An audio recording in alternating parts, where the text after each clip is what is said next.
Il est 12h53, le sport tout de suite avec PSG Angers, 10e journée de Ligue 1. C'est ce soir à partir de 21h. Ça sera à suivre sur Europe 1. Et puis, ça fait 1 an et demi que c'est autorisé en France.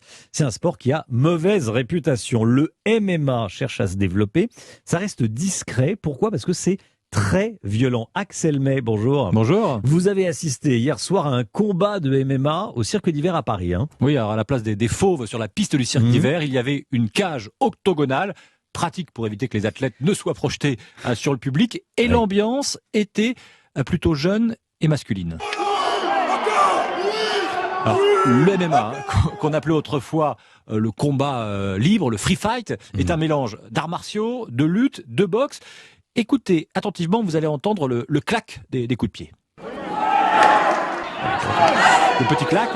Hier, le premier combat a été arrêté sur KO, le 4e après un bras cassé, un doigt dans l'œil a interrompu le 5e combat, etc. Et puis il y a la dimension frappe au sol qui peut être perturbante pour un public non averti.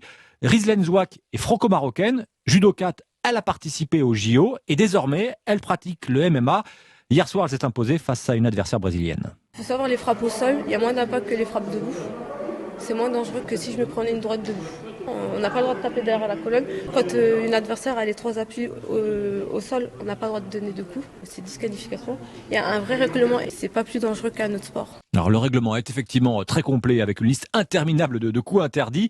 Depuis sa légalisation début 2020, le MMA est chapeauté par la Fédération française de boxe et son évolution est observée de très près par le ministère des Sports. Et rien que pour le mois d'octobre, signe que c'est en train de se démocratiser. J'ai noté 2 autres grosses soirées de MMA à Paris. Vous y étiez hier soir, Axel. C'est agréable à regarder ou pas ? Oui, c'est un certain type de spectacle. Disons que je conseillerais pas de jeunes enfants d'aller voir ce... On n'y va pas en famille. C'est pas encore très familial. C'est pas encore un spectacle familial. Merci beaucoup, Axel.